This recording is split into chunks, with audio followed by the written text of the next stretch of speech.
Yeah, I mean, there's still a long runway. When we look at the resale market, it's really just getting started online. I mean, traditionally, this has been a largely offline category, a lot of thrift stores. If you look at the size, specifically of the luxury market, you have roughly $90 billion per year that's sold in the U.S.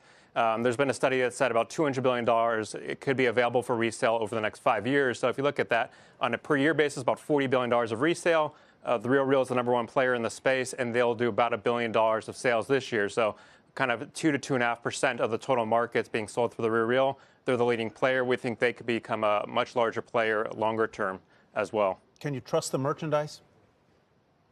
Yeah, that's been a question. We've gotten that from a few questions from investors on that point. There was some data the companies put out in October. It suggested there's about 500,000 items they processed. Of those, about 20 were returned. Potentially some were fakes. But in any e-commerce category, you're going to have some fakes. But their return rate is less than 0.1%. We think that's pretty good if you look at other e-commerce sites in the industry in terms of potentially fraud. But we think they're best in class in terms of identifying potentially fraudulent items.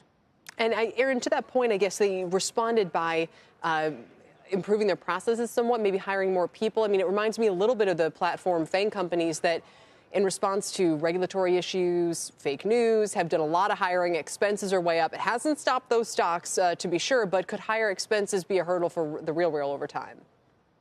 Yeah, it's always a risk, but we think what they are doing is starting to automate some of the functions like copywriting. So historically, they've had some of the copywriters also do some of the identification or the fraud detection. And this, by automating some of these areas that their employees were doing, this actually frees up a little bit more time for authentication work as well. So we think some of these automation processes that they're going to be doing over the next couple of years will be a positive for margins and actually frees up more time on the authentication side as well. Apart from local consignment shops, who or what are their competition?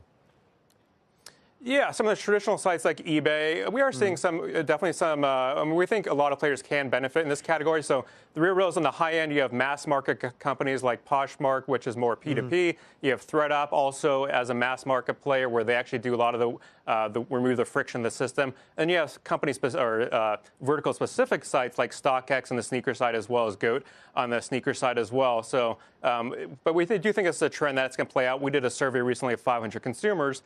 About 18% of consumers are buying resale today, but another 17% they're likely to do resale. So we think it's a category still just getting started online. It's going to be a much bigger category in a few years. Really interesting.